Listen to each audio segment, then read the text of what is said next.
Je suis hyper mal à l'aise, moi, en fait, par la lecture qui est faite de cette histoire. C'est-à-dire que j'ai l'impression que notre société pense qu'en 2024, on est pour la première fois capable de condamner ce genre d'affaires. Vous avez dit tout à l'heure, Pascal, que il y a 50 ans, vous avez fait une comparaison avec la société d'il y a 50 ans. Je pense honnêtement, sincèrement, qu'il y a 50 ans, ça aurait provoqué la même indignation, voire plus. Oui. Et que ça aurait été beaucoup plus violent pour les accusés.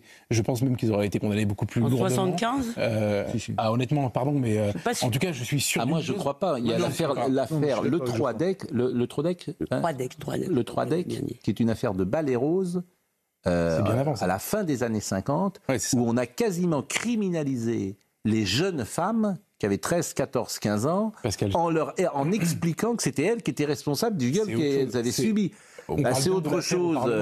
C'est une affaire très célèbre et je crois que c'était Benoît Dutertre qui avait fait un livre dessus. Ça fait Balai Rose d'ailleurs. Exactement. Mais sauf que, pardon, c'était autre chose. Elles étaient consentantes déjà pour commencer, ça n'a rien à voir. Elles étaient consentantes à 13 ans. Non, je ne dis pas que c'était normal. Je suis pas. Mais elles n'étaient pas consentantes surtout.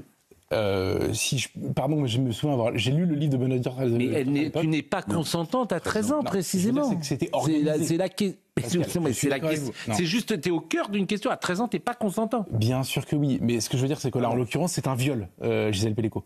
À l'époque, c'était des parties fines, en fait. Je dis pas que c'est bien. Mais vous êtes sur un terrain dangereux. C'était des viols.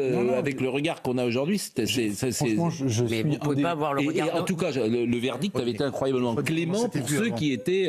Mais vous ne pouvez pas avoir le regard d'aujourd'hui sur une affaire d'hier. Ce que je veux juste vous dire, c'est que, pardon, mais en fait, je veux pas faire de comparaison avec les balais roses. Enfin, c'est pas le sujet. Franchement, je suis assez puritain pour pas être accusé de complaisance par rapport aux balais roses et à l'époque de la fin des années 50.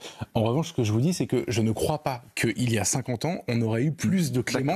Non, mais c'était l'engouement, moi, dont je parlais, que je pense qu'il n'y aurait pas eu cette sortie-là, cette starisation de cette dame, il me semble. Et moi, je veux juste vous dire une chose, c'est que je suis hyper gêné par cette starisation, et notamment parce que j'ai regardé les images de la sortie du procès, et pour le coup, le militantisme et la récupération, en fait, qui a lieu de la part de mouvements qui, pour le coup, sont ultra radicaux, ultra féministes et ultra vindicatifs. Et pour le coup, j'ai pas entendu des slogans de soutien à Gisèle Pellico à la fin, j'ai entendu des slogans de haine des hommes et de guerre des sexes.